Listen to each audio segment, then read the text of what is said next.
Kisah sahabat Abu Bakar disengat kalajengking, sebagaimana dikutip dari abiubaidah.com yang mengulas tentang kewaspadaan terhadap kisah-kisah yang tidak nyata, yang menyatakan kisah ini dianggap palsu.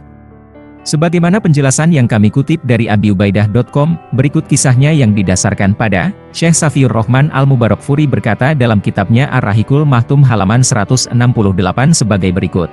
Sesampainya di mulut gua, Abu Bakar berkata, "Demi Allah, janganlah engkau masuk ke dalamnya sebelum aku masuk terlebih dahulu. Jika di dalam ada sesuatu yang tidak beres, biarlah aku yang terkena, asal tidak mengenai engkau." Lalu Abu Bakar memasuki gua dengan menyisihkan kotoran yang menghalangi. Di sebelahnya dia mendapatkan lubang. Dia merobek mantelnya menjadi dua bagian dan mengikatnya ke lubang itu. Robekan satunya lagi dia balutkan ke kakinya. Setelah itu Abu Bakar berkata kepada beliau, "Masuklah." Maka beliau pun masuk ke dalam gua. Setelah mengambil tempat di dalam gua, beliau merebahkan kepala di atas pangkuan Abu Bakar dan tertidur. Tiba-tiba Abu Bakar disengat hewan dari lubangnya. Namun dia tidak berani bergerak, karena takut mengganggu tidur Rasulullah. Dengan menahan rasa sakit, air matanya menetes ke wajah beliau. "Apa yang terjadi denganmu wahai Abu Bakar?" tanya beliau. Abu Bakar menjawab, "Demi ayah dan ibuku menjadi jaminanmu, aku digigit binatang." Rasulullah meludahi bagian yang digigit sehingga hilang rasa sakitnya. Kisah ini sangat masyhur sekali dalam buku-buku sirah. Diriwayatkan oleh Al-Baihaqi dalam Dalail Nubuwah di bab 2 halaman 476 dan 477, dari jalur Abu Husain Ali bin Muhammad bin Abdullah bin Bishron, dari Ahmad bin Salman An-Najjar, dari Yahya bin Ja'far, dari Abdurrahman bin Ibrahim Ar-Rosibi, dari Furad bin Sa'ib, dari Maimun bin Mihron, dari Dhobah bin Mihshan Al-Anazi, dari Umar bin Khattab. Kisah ini juga dicantumkan oleh At-Tibrizi dalam Mishkah Masyabih bab 3 halaman 1700, tahqiq Syaikh Al-Albani. Namun kisah ini dalam abiubaidah.com dikategorikan sebagai kisah maudhuk atau palsu. Hal itu disandarkan pada 1. Abdurrahman bin Ibrahim Ar-Rosib. Imam Az-Zahabi berkata, Abdurrahman bin Ibrahim Ar-Rosibi dari Malik.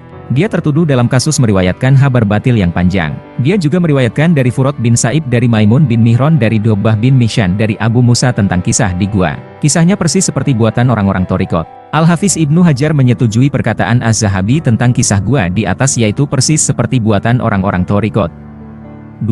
Furad bin Sa'ib. Imam Zahabi berkata, Furad bin Sa'ib dari Maimun bin Mihron. Bukhari berkata, Munkarul Hadits. Ibnu Emain berkata, lemah. Daruqutni berkata, matruk atau ditinggalkan. Al-Hafiz Ibnu Hajar menyetujui perkataan Zahabi di atas lalu menambahkan, Abu Hatim berkata, lemah haditsnya, Munkarul Hadits. As-Saji berkata, para ulama meninggalkannya. Nasai berkata, matrukul hadits. Setelah kita mengetahui keadaan Furad bin Sa'ib di atas, maka semakin gamblang bagi kita perkataan Imam Ibnu Hibban. Furad bin Sa'ib Al-Jazari meriwayatkan dari Maimun bin Mihron.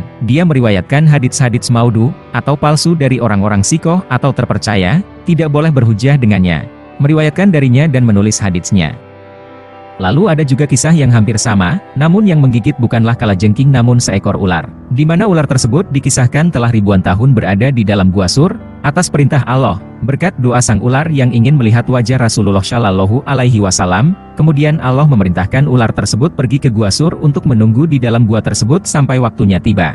Maka ketika waktu yang dinanti sang ular yang rindu kepada Rasulullah tiba, tak menunggu lama si ular langsung keluar dari lubangnya. Namun karena lubang tersebut tertutup oleh kaki Abu Bakar, maka ular tersebut menggigit kaki Abu Bakar. Abu Bakar tetap menahan rasa sakit hingga meneteskan air mata, sehingga membuat Rasulullah terjaga dan menanyakan perihal rasa sakit yang ditahan oleh Abu Bakar akibat gigitan ular. Lalu Nabi Muhammad Shallallahu Alaihi Wasallam berbicara kepada sang ular itu, "Wahai ular, tahukah kamu, jangankan daging, atau kulit Abu Bakar, atau rambut Abu Bakar pun haram kamu makan?" Dialog Rasulullah dengan sang ular itu didengar pula oleh Abu Bakar As-Siddiq berkat mukjizat beliau.